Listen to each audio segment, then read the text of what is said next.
Profeta Jeremias, capítulo 32. E hoje nós vamos olhar para esse texto inteiro, mas eu não vou ler ele. Eu quero apenas ler com você o verso de número 15, que ele vai dizer assim: Porque assim diz o Senhor dos Exércitos, Deus de Israel: casas, campos e vinhas tornarão a ser comprados nessa terra. Deixa eu ler de novo. Porque assim diz o Senhor dos Exércitos, Deus de Israel: casas, campos e vinhas tornarão a ser comprados nessa terra. É verdade que não é nada perto da Europa, não é nada perto também dos States, mas quando você for em Pedrinhas, você vai se sentir um pouco realizado também. Não, pensando bem, é um pouco perto da Europa, assim, porque você já vai se dar de cara com um portal, né, que só tem uma avenida principal. Você vai olhar uma praça enorme, com várias coisas greco-romanas e tal. Aí o pessoal fez até um memorial para os brasileiros,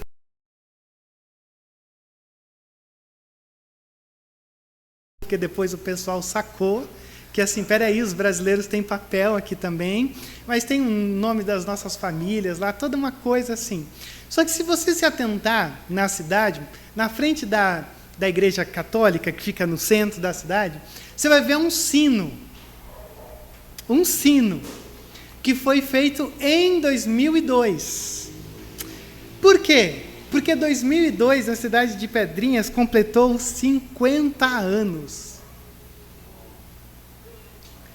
E aí o pessoal fez o quê? O sino do cinquentenário.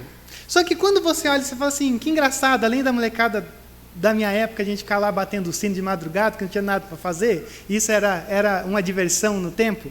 Você vai olhar que tem uma urna no meio do sino, porque tem uma estrutura assim. Depois eu mando lá no grupo da igreja para você ver. E tem uma urna. E quando você olha para essa urna, tem um escrito. E o escrito dessa urna está dizendo mais ou menos assim, ó. Então, hoje é 2002, então a cidade está completando 50 anos, e nós estamos levantando esse sino, que vai ser o sino do cinquentenário. E aí, nesse dia, nesse ano, que agora eu já não lembro mais qual que é o aniversário, o dia do aniversário de Pedrinhas, é agosto, alguma coisa assim, ou setembro, a gente vai fazer com que a cidade inteira venha com cartas, venha com objetos, coloquem dentro dessa urna, e lá quando for fazer 100 anos em 2052, a gente vai abrir essa urna, e aí a gente vai ver as memórias que foram deixadas lá dentro.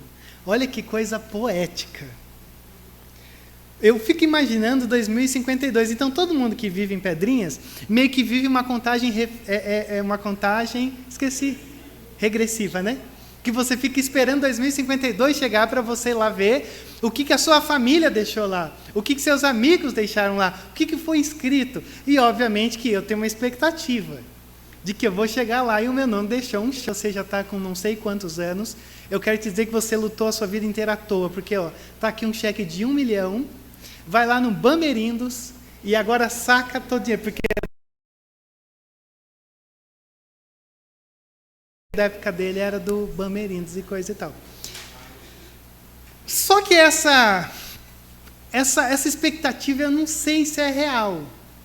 Na verdade, eu vou ser sincero com vocês, eu não sei se as pessoas colocaram alguma coisa lá dentro. Porque você sabe que a cidade tem 50 pessoas. E eu não me lembro de ninguém ter colocado alguma coisa lá dentro. Então pode ser que eles estejam esperando por uma coisa que nunca vai acontecer. Pode ser que muitas pessoas estão numa expectativa dizendo assim, caramba, eu quero ver o que minha família escreveu sobre mim numa carta, e talvez todos já foram, e eu vou ter essa lembrança viva e tal, mas pode ser que isso não aconteça. Por que eu estou dizendo isso para você nessa noite? A gente tem um texto na Bíblia, aqui em Jeremias 32, que é um negócio muito estranho. Não é um sino, não é bem uma urna, mas é um texto onde o próprio Deus olha para o profeta Jeremias e diz assim, Jeremias, faça o seguinte, você vai comprar um campo, um terreno, E aí você vai fazer toda coisa para esse terreno ser seu, assim, você vai no cartório, você vai registrar, só que o cartório lá era diferente, né? Você vai procurar uns mano lá estranho, aí os caras vão colocar esse documento de que o campo é teu dentro de um jarro de barro, e aí você vai guardar, porque daqui 70 anos, alguém vai olhar para esse jarro, vai quebrar e vai dizer assim, meu Deus, lá atrás, um profeta chamado Jeremias, há 70 anos atrás, comprou essa terra, e agora essa terra é nossa por causa do que ele comprou lá atrás. Que coisa maravilhosa. Você pensa, maravilhosa se isso fosse fácil de Jeremias fazer. Só para você ter uma ideia, Jerusalém está completamente cercada pelo exército de Nabucodonosor. E o exército de Nabucodonosor está cercando Jerusalém, e algumas pessoas dizem que já tem alguns anos que isso está acontecendo. Algumas pessoas dizem que são meses, mas eu vou pelos anos, porque a nossa linha defende sempre o que é mais improvável. E o que acontece? Você cercar uma cidade, o que isso significa? Ninguém entra, ninguém sai. Geralmente, numa cultura como de Jerusalém, esse povo depende da lavoura. E a lavoura, geralmente, vai ficar do lado de fora da terra. Então, você já não tem mais plantação. Isso significa que você não tem renda, você não tem comida. Geralmente, os poços dessas cidades ficavam também do lado de fora da cidade. E o que isso significa? Que os inimigos davam um jeitinho, assim, de barrar a água para a água não entrar na cidade. Então, é um tempo de grande aflição para Jerusalém, porque o Nabucodonosor está ali na porta dizendo, a gente está só esperando todo mundo morrer. Então, você imagine, está vivendo nessa cidade. Você está sem amparo algum. As crianças já não têm mais o que comer, as pessoas estão aflitas, desesperadas, andando pela rua, só esperando a morte. E aí você tem a história de Jeremias dentro dessa história. Jeremias está preso no palácio do rei. Por que Jeremias está preso? Crime de Estado. Jeremias é um profeta, e você sabe que é um dos maiores profetas que você tem aí na tua Bíblia, pelo menos documentado. É um livro muito grande, muito extenso, e geralmente é um livro fechado, porque a gente já não ouve tanto sobre Jerusalém, ou sobre o profeta Jeremias. E o Jeremias é o cara que Deus tem dito assim, Jeremias, vai lá e começa a dizer para o rei Zedequias e para esse povo que Nabucodonosor vai entrar e vai arrebentar com todo mundo. E aí o rei está olhando para essa situação toda e está dizendo assim, não, aqui não. Se você começar a anunciar essa mensagem, Jeremias, primeiro assim que o povo vai começar a ficar desmotivado. Porque numa tensão de guerra, o rei, ele tem essa função de dizer assim, vamos prevalecer, mesmo sabendo que não vão. E aí o Jeremias está toda hora nas ruas dizendo, vocês vão cair. Sem contar que Zedequias foi alguém colocado pelo próprio Nabucodonosor aqui nesse lugar. Só que ele começou a criar uma rebelião, de que ele começou dizendo assim, esse pessoal do Nabucodonosor aí está cobrando impostos muito altos.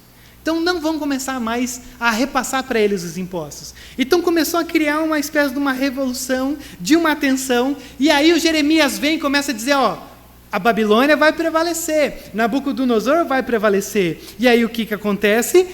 Zedequias, esse rei, pega o Jeremias e prende, dizendo assim, calha a boca, não fale mais nada, se silencie, porque assim, você está causando um mal-estar para a gente. E é dentro dessa história, desse contexto, que o Senhor aparece para Jeremias e diz assim, Jeremias, existe um terreno lá em Anatote, e você vai comprar esse terreno. E o Jeremias olha e diz assim, beleza. Aí o primo de Jeremias chega para ele e diz, eu tenho um terreno para vender lá, e aí você vai comprar. Aí o Jeremias compra esse terreno, e aí depois o Jeremias vai orar e vai dizer assim, Deus, eu comprei esse terreno, eu obedeci a palavra, mas tem um detalhe muito importante, eu não estou entendendo aonde isso vai dar. E aí no finalzinho o Senhor responde o Jeremias dizendo, não interessa o que você acha ou o que você não acha. O que interessa é que se eu disse que o meu povo vai ser preso por Nabucodonosor, vai ser. E se eu disse que vocês têm uma terra e que vocês vão retornar para Jerusalém, depois de 70 anos dessa devastação, eu vou cumprir. Então, consegue ver onde a gente está nessa noite? Talvez eu poderia dizer que esse é um texto que vai dizer o seguinte para a gente: a atual crise e a certa calamidade não podem negar o cuidado do Deus da aliança nas nossas vidas. Crise e calamidade não é porque você e eu sentimos e experimentamos que Deus olha e diz, meu Deus, eu perdi o controle. Muito pelo contrário. Deus tem cuidado das tuas crises, das tuas calamidades, como Ele sempre cuidou desse Deus cuidador do seu povo. Então eu penso que a gente sabe disso. A gente sabe, domingo após domingo, todas as reflexões que a gente lança lá no grupo da igreja, se você lê, eu vou começar a fazer uma pesquisa para saber quem lê, você vai ver que sempre tem a ver com te lembrar que Deus cuida de você. Por quê? Porque eu acho que existem 3 coisas que quando a gente começa a enfrentar crise e calamidade, a gente começa a perder da nossa visão. E aí eu quero só te lembrar isso nessa noite. 3 coisinhas simples e básicas, baseadas nesse texto, que eu espero que vão te ajudar a entender que, e você esteja preso no palácio do rei, existe um Deus soberano no trono. Essa é a primeira coisa que eu quero que você veja. Deixa eu repetir. Ainda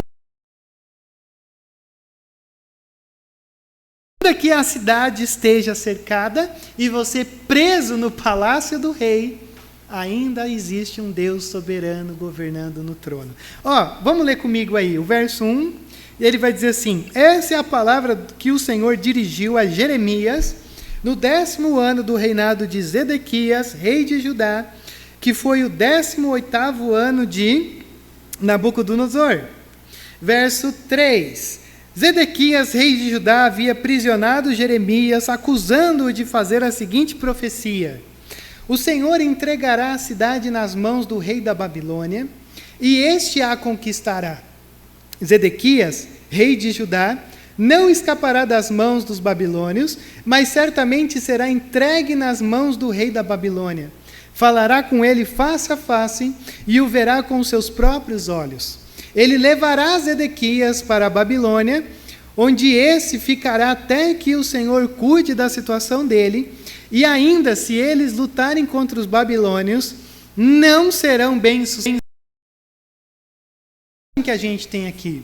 É um Deus forte, dizendo, Jeremias, a palavra é forte para Zedequias e para todo o seu reinado. Vocês vão cair diante da Babilônia. E isso me mostra uma coisa muito interessante a respeito do Deus em que a gente serve. O Deus em que a gente serve é o Deus que conduz até mesmo as crises e as calamidades. É um Deus que permite. Esse povo está vivendo isso por causa do que eles fizeram.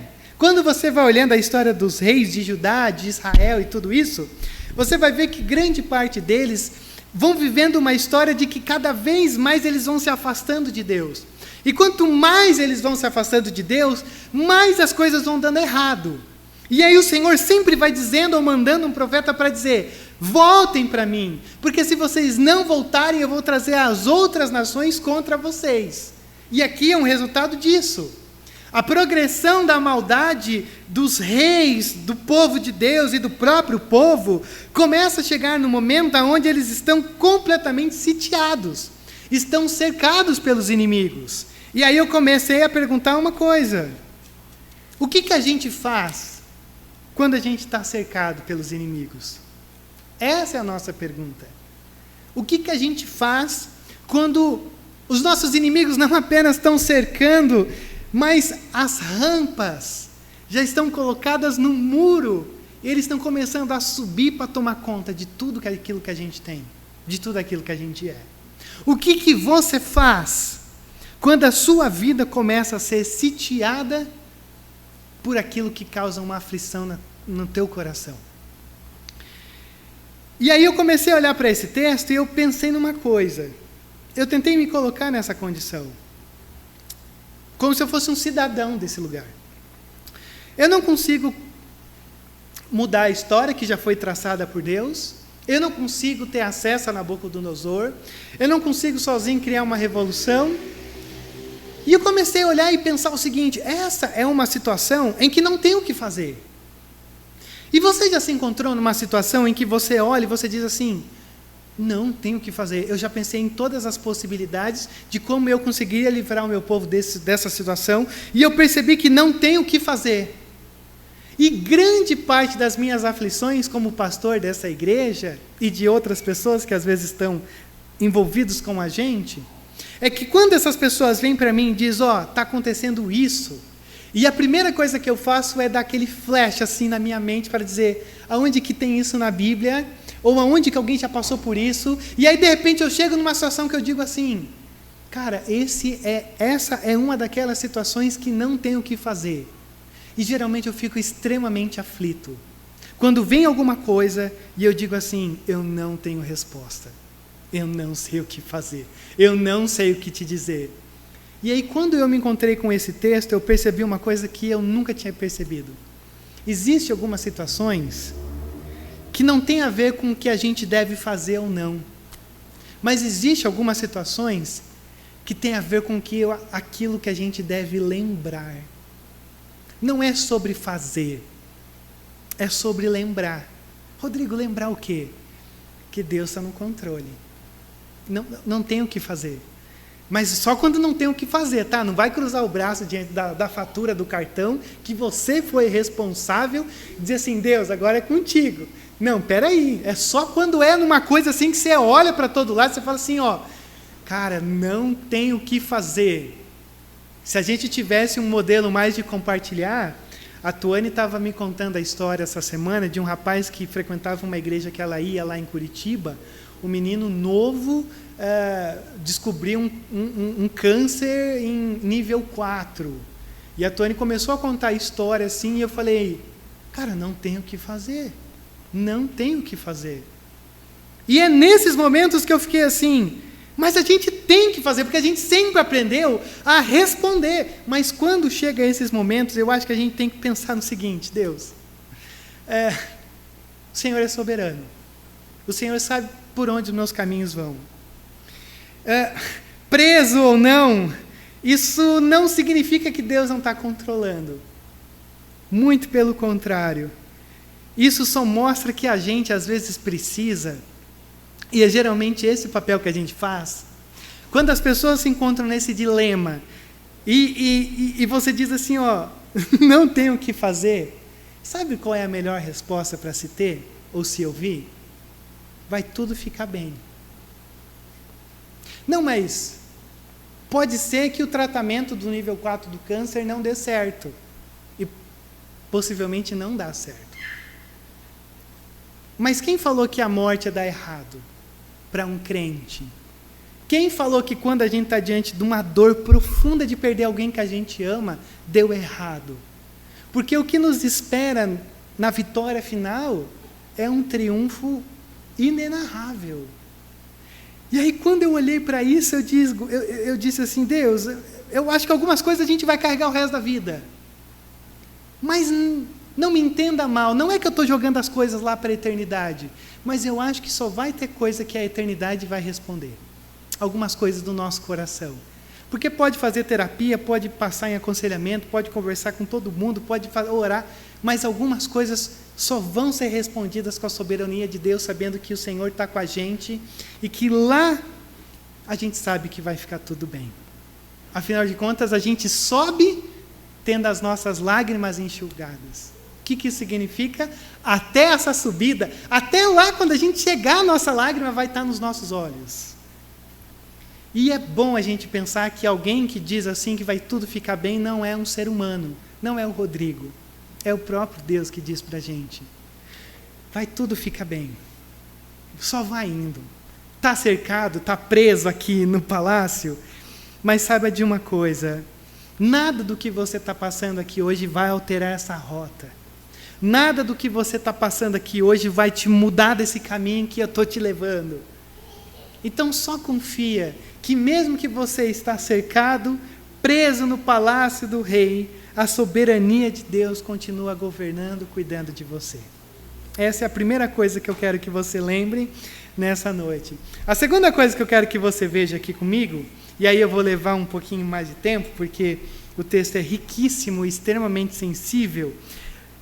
Está no verso 6 ao 15, sabe por quê? Ainda que a cidade esteja cercada e você esteja preso no palácio do rei, existe um desafio divino para você. Sabe por quê? Porque se você olha assim para essa situação, e se eu fosse amigo do Jeremias, e eu estivesse lá, eu ia dizer assim, o Jeremias ia chegar para mim e dizer, Rodrigo, o Senhor me falou para eu comprar um terreno lá em Anatote, e assim, eu vou comprar esse terreno, porque o Senhor me falou para eu comprar esse terreno. E eu ia chegar para Jeremias e dizer, você tem certeza que essa é a voz de Deus? Por quê? Por que Deus... Ô Jeremias, você está preso. A cidade está cercada. Aqui a gente está cercado de inimigos. Anatote ficava mais ou menos uns 5 quilômetros desse lugar onde Jeremias está. O que isso significa? Anatote já estava tomada por Nabucodonosor. Se aqui eles estão vivendo essa tensão, lá já foi. E o que está acontecendo? O Senhor está aparecendo para Jeremias e está dizendo assim, eu vou fazer com que você compre um terreno. Só que esse terreno já foi tomado. Esse terreno está sob o poder de Nabucodonosor. Você consegue ver o absurdo que a gente tem aqui? Mas o absurdo vai se tornando ainda maior. Porque aí o Jeremias pega a escritura, e aí então vem esse texto, onde vem nesse diálogo que a gente tem aqui no nosso texto, que o Senhor diz, coloque num vaso de barro e guarde. Algumas pessoas dizem, não sei se você já ouviu falar das cavernas de Qumran. Alguém já ouviu falar disso? Tinha uma molecada jogando umas pedras na caverna de Qumran, lá em 1948. E aí, olha só que coisa de moleque, descobriu um negócio maravilhoso. Assim como também quando eu abrir a urna de pedrinhas, eu tenho certeza que eu vou descobrir uma notícia maravilhosa. Que eu nunca mais vou precisar nem usar o cartão de crédito. Eu só vou viver pelos juros do que a poupança vai render. E aí o que acontece? A molecada estava jogando pedra na caverna de Qumran, e aí, de repente, eles ouviram um barulho meio seco. Um barulho seco.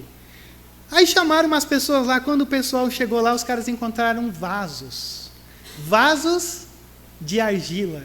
Esses vasos de barro com inúmeros documentos com mais de 2.000 anos.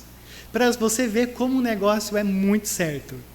E aí o Senhor está olhando para Jeremias e dizendo, compre essa terra que foi tomada, porque lá eu ainda vou fazer com que floresça nesse lugar. E aí eu olho para você nessa noite e digo, às vezes a gente tem um Deus um pouco complicado.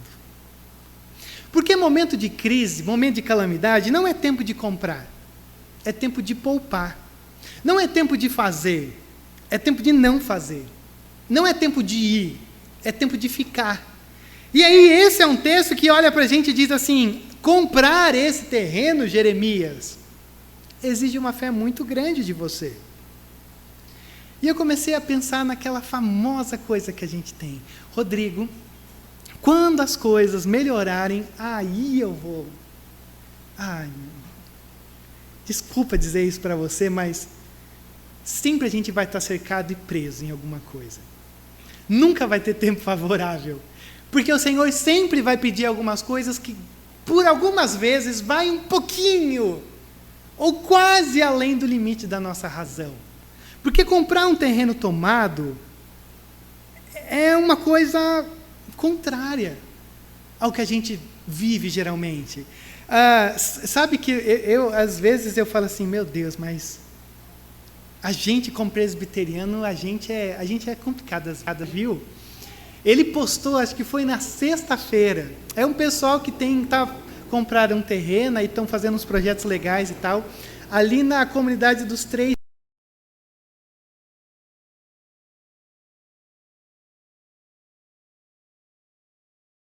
coquinhos, né? Se eu não estou enganado.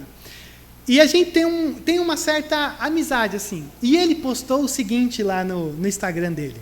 Ele postou um story dizendo assim, meus irmãos, meus amigos, estou vindo aqui porque a gente comprou o terreno, como vocês sabem, a gente tem um tanto de parcela para pagar o terreno, e a gente arrecadou hoje, ou nesse tempo, para pagar a parcela desse mês, esse tanto. E a gente tem que pagar até amanhã e está faltando quase R$6.000. Gente, eu vou dizer uma coisa para vocês. A primeira coisa que eu pensei é, não vai dar. Quem que consegue em menos de 24 horas, postando no Instagram, dizendo assim, gente, eu preciso de quase R$6.000 para pagar a parcela do terreno? Eu fiquei profundamente angustiado. Porque eu falei assim, cara, vai dar muito errado. Não vai dar certo isso daí. E eu fiquei só observando. Em menos de 24 horas ele postou um novo story. Aí eu entrei e falei, gente, eu queria agradecer porque a gente conseguiu. Eu falei, maldito Rodrigo de pouca fé. Como é que pode ter pouca fé desse jeito? Eu falei, gente, é R$6.000. É um absurdo você imaginar que conseguiu. Mas é porque às vezes, ouvir e seguir a voz divina nos coloca em algumas condições que são arriscadas. Agora, arriscado não quer dizer que vai dar mal, porque pode ser arriscada, mas é sustentada por Ele. Essa é a grande diferença. Pense em Noé tendo que construir uma arca, que coisa absurda, nem tinha chuva. Pense em Abraão recebendo uma terra do Senhor, e ele falou, aonde que é essa terra? E o Senhor falou assim, não interessa, vai indo aí. Imagina Moisés abandonando toda a beleza, a sabedoria, o reino do Egito, para ir andar com o pessoal no meio de um deserto, com um pessoal ruim pra caramba. Tudo isso é um risco. Sem contar que o texto vai dizer, nessa noite, nesse capítulo 32, que Jeremias deu 17 peças de prato por esse terreno. E algumas pessoas dizem que Jeremias deu tudo que tinha, porque 17 é um número muito quebrado. É como se dissesse assim, o primo dele que veio para vender esse terreno, e o primo disse assim, compra o meu terreno. E é como se ele tirasse todo o dinheiro do bolso, assim, procurou pelo canto da casa, entre aspas, da prisão lá do palácio. Ele disse, isso é tudo que eu tenho. Então veja onde a gente vai chegando. Jeremias está dando tudo o que ele tem para um campo que foi tomado pelo inimigo. Que coisa absurda que a gente tem nessa noite. E por que Jeremias faz isso? Eu acredito que tem uma razão. Porque Jeremias sabia que se o Senhor disse que aquela terra seria deles ainda e de novo, o Senhor vai fazer. Porque se Deus prometeu essa terra para Abraão, se Deus prometeu essa terra para Moisés, se Deus prometeu essa terra para tantos aqueles que participaram dessa história, o Senhor não esquece das suas promessas. E é por isso que eu fico pensando assim, meu Deus do céu, aonde que a gente está hesitando em comprar alguns campos que o Senhor tem colocado diante de nós? E algumas vezes que Ele começa a dizer alguma coisa no nosso coração, e algumas oportunidades começam a aparecer, e aí esses campos estão aí, e o Senhor está dizendo, entra nesse campo, adquire esse campo, compre esse campo, e a gente olha e diz, não, mas não é tempo de comprar. E o grande problema nosso é que quando os campos vão aparecendo, não investir é não acreditar. Porque se Jeremias dissesse assim, não vou comprar, toda a mensagem de Jeremias ia por água abaixo. Então não se engane. Quando a gente não vai adquirindo os campos que o Senhor vai colocando diante de nós, é porque no fundo a gente não acredita que aquilo ali pode se tornar uma morada da graça de Deus. A gente só olha dizendo assim, eu não vou lidar com esse campo cheio de babilônios. Mas o texto que a gente diz é o quê? Calma, compre, porque depois de 70 anos, a coisa vai florescer. Então consegue perceber o que a gente tem aqui? A verdadeira guerra nesse lugar está sendo travado no coração de Jeremias. Tudo depende da esperança. Parece aquele discurso vazio, mas não é. Eu estava descobrindo uma coisa lendo esse texto. Sabe o que nos move na direção daquilo que a gente tem que fazer? É a esperança. Se a gente não tem esperança, a gente não se move. E talvez seja esse um momento bom de você começar a resgatar a esperança de um Deus que prometeu que estaria com a igreja e que a igreja seria triunfante. Quando a gente começa a se encontrar com essa esperança, a gente não consegue não comprar os campos de Anatotes que o Senhor tem colocado diante de nós. Por isso que mais do que só colocar dentro de um jarro, Na verdade, isso daqui é uma promessa dizendo assim: se eu prometi, eu vou fazer. E se esse é o Deus que diz: estarei convosco todos os dias da sua vida, nada nesse momento vai mudar essas circunstâncias. Ele é com a gente. E se Ele é com a gente tem que ir com Ele. Só que eu não sei se você já fez isso. Às vezes eu já entrei por uns caminhos que exigem fé. E depois eu me arrependi. Não porque eu quebrei a cara, mas porque eu falei assim: Deus, eu acho que eu não vou dar conta disso aqui não. E isso acontece, não vou dizer mais ou menos, isso acontece com Jeremias. Vamos olhar a oração dele? Esse é o primeiro quadro. Compre, ele comprou e tudo tal. Olha o verso 16 ao 25. Porque você tem uma oração aqui. E eu acho fantástico isso porque, primeiro, essa oração, ela se refere a Deus como Criador. Depois ele diz assim: eu confio na tua justiça, na tua fidelidade, eu sei como o Senhor já cuidou de nós. E ele diz assim: eu também reconheço a nossa, de número 25. Depois de dizer tantas coisas nessa oração, o Jeremias diz assim: ainda assim, ó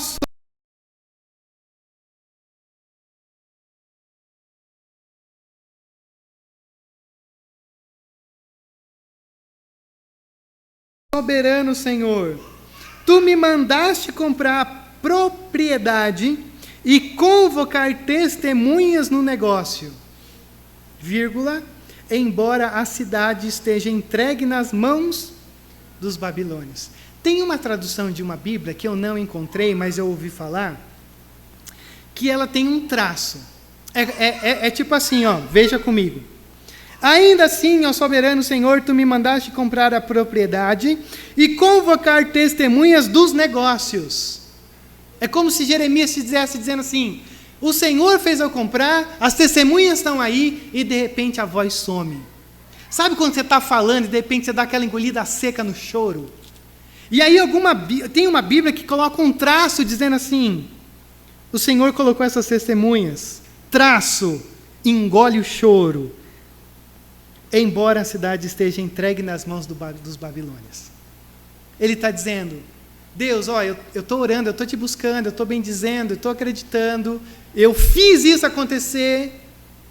Silêncio, angustiante, mesmo que a terra foi tomada pelos babilônios. O que é isso? Isso é a humanidade de Jeremias começando a aparecer.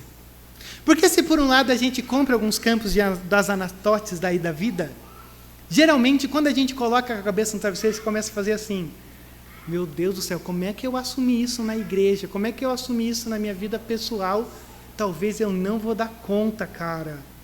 E aí você engole o choro e você diz: mesmo já tendo uma demanda, como é que eu... Consegue se identificar? É a humanidade aparecendo. Porque ele começa dizendo: eu bendigo o teu nome, mas ele termina dizendo: mas eu estou aflito, Deus. Essa é a grande verdade. Eu estou cantando, adorando, mas eu estou confuso. E aqui está essa coisa da oração. Porque quando o Jeremias fica aflito, ele ora. E Calvino, quando comenta esse texto, ele diz assim: primeiro ele acreditou. Daí ele começou a perceber onde ele estava entrando e ele refreou o seu coração com louvor. Ele falou assim: eu compro o campo. Aí na hora que ele comprou e ele olhou para o bolso e falou: cadê os 17 ciclos de prata? Ele começou a falar assim: aonde eu entrei? E ele falou: vou começar a cantar, vou começar a orar, vou começar a bendizer o Senhor, ainda que eu estou engolindo choro, porque eu não sei o que vai acontecer. Isso daqui é maravilhoso. Sabe por quê? Porque... como é que eu posso colocar isso de uma maneira mais simples? Você não pode ter dúvidas a menos que você tenha fé. Uma pessoa de fé é uma pessoa de dúvidas. Uma pessoa que não tem dúvidas e é muito certa, tome cuidado. Porque essa pessoa geralmente não experimenta uma fé verdadeira. Porque a fé verdadeira, às vezes, nos coloca numa condição que você fala assim: amém. Aí depois você fala: mas peraí, isso é normal, não tem problema. Porque a nossa caminhada com Deus, ela não consegue ser uma coisa entendível. Às vezes vai além de toda a razão. E não tem problema algum você dizer assim, mas espera aí, será que é por aqui ou será que é por ali?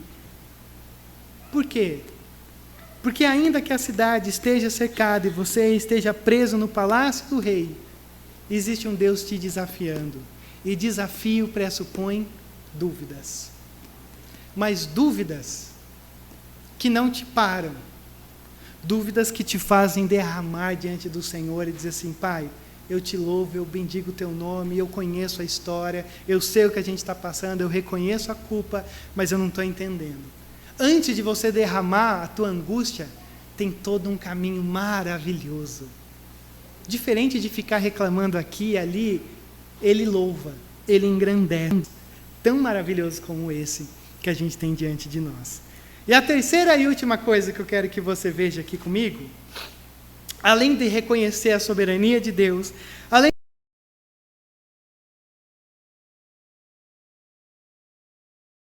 de reconhecer que o Senhor nos desafia, mesmo diante desse cerco e dessa prisão, a terceira coisa que eu quero que você veja comigo é que, ainda que a cidade esteja cercada e você esteja preso no palácio do rei, existe transformação divina operando para todo lado. Olha o verso 26 comigo. A palavra do Senhor veio a mim, porque se Jeremias ora, o Senhor responde. Eu sou o Senhor, o Deus de toda a humanidade. Há alguma coisa difícil demais para mim? Portanto, assim diz o Senhor, estou entregando esta cidade nas mãos dos babilônios e de Nabucodonosor, o rei da Babilônia, que a conquistará. Os babilônios que estão atacando essa cidade são as casas nas quais o povo provocou a minha ira, queimando incenso, e a Baal nos seus terraços e derramando ofertas de bebida em honra a outros deuses. A coisa que é maravilhosa é que Deus começa respondendo a oração da maneira como Jeremias orou. Jeremias começou orando como? Peraí, será que tem coisa que é difícil demais para o Senhor? E o Senhor começa dizendo, não tem coisa difícil demais para mim. Já começa por aqui. E outra coisa que eu começo a perceber também em Jeremias, é que o grande problema no coração de Jeremias não é tanto a cidade. Presta atenção nisso daqui que você vai se identificar. Você é uma pessoa muito ruim. Eu sou uma pessoa muito ruim. Todo mundo aqui é muito ruim. O grande problema nosso não é a cidade, a cultura, a igreja, o problema é nós. A gente é o problema. E eu começo a olhar para esse texto e eu começo a perceber isso. Que o grande problema aqui, que o coração de Jeremias está começando a ficar preocupado, é que ele pode, beleza, Deus, pode ser que o Senhor mude a cidade, transforme a cidade, mas o coração das pessoas ainda vai ser o mesmo. E aí eu quero que você perceba uma coisinha no que Deus diz aqui, no verso 27. Eu sou o Senhor, o Deus de toda a humanidade. O que está acontecendo? O Senhor está olhando para Jeremias e dizendo, Jeremias, eu não estou restrito a você. Eu sou o Deus de toda a humanidade. Eu sou o Deus que conduz. Eu sou o Deus que pode mudar o coração da humanidade. E isso é tão importante, sabe por quê? O ministério de Jeremias, ele durou por volta de 40 anos. Sabe quantas pessoas vieram para Jeremias e disseram assim, nós nos arrependemos? Nenhuma. Pense no ministério fracassado. Esse é o tipo de ministério que a gente jamais ia querer ter alguém aqui na igreja. Irmãos, eu sou pastor há 50 anos. Quantas almas você levou para Cristo? Nenhuma. Não, mas tem alguma coisa errada. Jeremias seria esse cara no nosso tempo, você ia falar assim, nem precisa vir aqui dar palestra, porque como não fazer, você já está ensinando. Então o Senhor aparece para Jeremias e diz, não, Jeremias, não se preocupe, ainda que esse povo seja um povo complicado. Verso 33, ele vai apontar 3 pecados que você pode ter certeza que ficou lá atrás, que não é pecado nosso. Presta atenção, verso 33. Voltaram as costas para mim e não o rosto, embora eu os tenha ensinado vez após vez, não quiseram ouvir-me, nem aceitaram a correção. É um povo que não queria aprender de Deus. É um povo que não tinha interesse nenhum por Deus. Ao invés de mostrar o rosto, prestar atenção, olhar e dizer, vamos lá, virava as costas. Então era um povo que recusou aprender de Deus, mesmo Deus está indo atrás deles para ensinar. Primeiro pecado. Verso 34, ao segundo, profanaram o templo, que leva o meu nome, colocando nele as imagens de seus ídolos. Ou seja, esse povo foi um povo que profanou esse habitar de Deus. Esse lugar sagrado foi profanado. Colocaram seus ídolos, todos os ídolos que você pode imaginar. E a terceira coisa, e aqui é muito assustador, está no verso. O alto para Baal, no vale de Ben-Hinom, para sacrificarem a Moloque os seus filhos e as suas filhas. O povo de Deus estava sacrificando filhos e filhas, coisa que nunca ordenei. Prática repugnante, que jamais imaginei, e assim levaram Judá a pecar. O povo chegou num nível que eles sacrificavam os filhos para ter algum tipo de sucesso. Não, será? Quando você começa a pesquisar sobre isso, algumas pessoas dizem que isso não era normal, mas que isso pode ter acontecido uma ou duas vezes ali. Mas o simples fato de Deus colocar aqui mostra uma coisa tão importante, que não existe uma coisa do tipo, não, foi só um pequeno dia, só matei o meu filho ali para ter sucesso financeiro. Para Deus não é assim.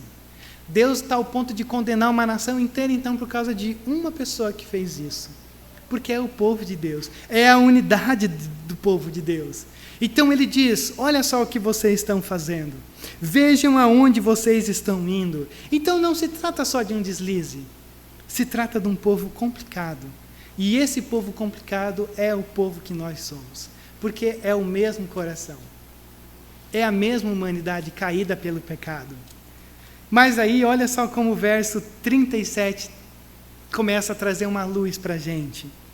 Verso 37 diz assim: certamente eu os reunirei de todas as terras, para onde os dispersei na minha ardente ira e no meu grande furor. E eu os trarei de volta a este lugar e permitirei que vivam em segurança. E aí o verso 38 para fechar. Eles serão o meu povo, e eu serei o seu Deus. Eu gosto tanto dessa coisa do verso 37. Certamente eu os reunirei. Isso daqui é o que a gente chama de um perfeito profético. O que ele está dizendo? Não é uma coisa assim, olha, eu vou tentar lá na frente trazer eles de volta. Não. É como se o Senhor já estivesse vendo a imagem deles de volta. É essa coisa que é tão certa, que é tão soberana, que está tão visível para Deus, que Deus já fala como se Ele estivesse vivendo aquele momento. E isso é maravilhoso. Porque isso nos fala sobre uma aliança que foi cumprida de dentro para fora. Isso nos fala sobre um tipo de aliança aonde o Senhor olha e diz, esse povo fez o que é contrário, esse povo é mau de coração, esse povo está sofrendo as consequências de me desobedecer, mas deixa eu dizer uma coisa para vocês, eu sou especialista em pessoas difíceis. Por isso que ainda que a gente esteja cercado, ainda que a gente esteja preso no palácio do rei, Deus, Ele é bom demais em transformar gente ruim. Em gente ruim, mas gente ruim justificada. Que ninguém fica bom. Essa é a grande verdade. Deus é especialista. Por isso que Jeremias olha e diz, amém, Jesus. Amém, porque é isso que a gente precisa. Não adianta só melhorar a cidade. E não adianta melhorar o coração desse povo. Porque eles precisam se encontrar com a esperança de entender que o campo de Anatote é um símbolo de esperança. E aí eu te pergunto nessa noite, quem aqui teria coragem de comprar esse campo? Olhando para tudo isso e dizendo, eu só vejo Babilônia, eu estou vendo o exército, já foi tomado, eu acho que não vai rolar. Essa é a grande pergunta. Você olha para aquilo que você enxerga, ou você olha para aquilo que você espera? Porque o que você enxerga é só destruição. Mas o que o Senhor termina dizendo é: ainda que você veja tudo isso, experimente tudo isso, eu vou trazer vocês de volta. E o mais fantástico de toda essa história é você pensar que Jeremias não ia ver esse campo, mas ele ia comprar para aqueles que viriam lá na frente. E aí eu tenho que trazer uma última coisa para você. Saiba que o que a gente tem feito hoje é o que vai dizer o futuro dessa igreja. E se a gente não tem dito nada hoje, essa igreja não vai ter futuro.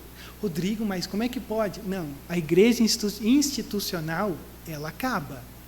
A igreja de Cristo não. Mas existe uma responsabilidade e um convite para você e eu entrarmos nesses campos de Anatote que o Senhor tem nos chamado a entrar, para comprar, para expressar as nossas dúvidas, as nossas angústias, mas ainda assim poder dizer: Deus, quero entrar por esses caminhos que o Senhor tem feito. Então, quando eu olho para o capítulo 32 de Jeremias, eu percebo que esse é um capítulo que começa a trazer uma certa clareza nos cercos e nas prisões que você e eu experimentamos. Porque é como se Jeremias estivesse dizendo assim: não é porque o negócio está bem complicado aí que você não pode olhar com esperança. Não é porque a coisa está um pouco angustiante que você não pode perceber que lá no final existe uma vitória. Sabe o que eu fiquei pensando? Eu fiz um exercício essa semana. Eu fiquei pensando o tanto de promessa humana que eu vi o ano passado. Eu tenho a triste realidade de perceber que muita promessa que me foi feita foi fracassada. Tipo, não aconteceu. E aí eu fico olhando para um texto como esse e eu vejo um Deus olhando para a gente dizendo assim: vai dar certo. É difícil de acreditar. Mas ainda assim, por ser difícil, não é impossível.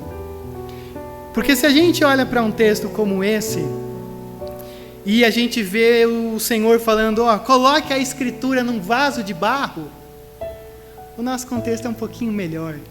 A gente não precisa de uma escritura. A gente não precisa de um vaso de barro. A gente só precisa olhar para a cruz. A cruz é a nossa garantia.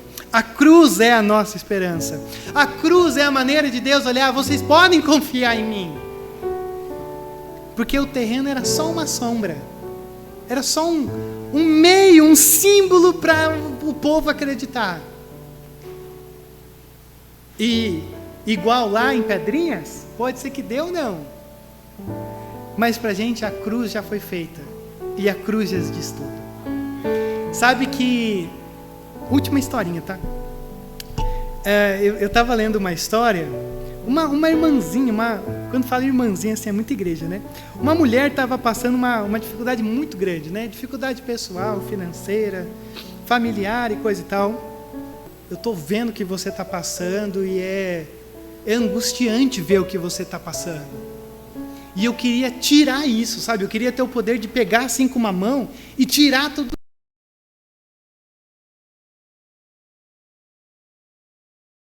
isso. E essa mulher que estava sofrendo falou: poxa, é mesmo. Eu queria poder tirar. E aí ela ficou num silêncio e tal. E de repente ela falou assim: não, peraí.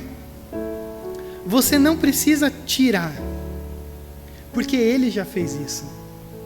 Eu estou olhando para as minhas mãos e eu não estou vendo pregos nela. Eu estou tocando na minha cabeça e eu não estou vendo uma coroa de espinhos. E ela diz assim: aonde ele tinha furos em suas mãos, eu tinha esperança. Aonde ele tinha um espinho sobre a sua cabeça, eu tinha uma garantia. Porque ele já levou o nosso fardo maior, que é nos ser afastados de Deus por quem nós somos. Por isso que toda a confusão desse texto é o que a gente é o que a gente sofre, é o que a gente produz. Mas embora a gente possa começar numa confusão danada, Jeremias 32 diz: o Senhor é bom em tratar de confusão danada. Então essa é a minha palavra para você nessa noite. Que você encontre nele toda essa esperança, porque é na esperança que você vai ter essa ousadia de entrar por esses caminhos. Amém?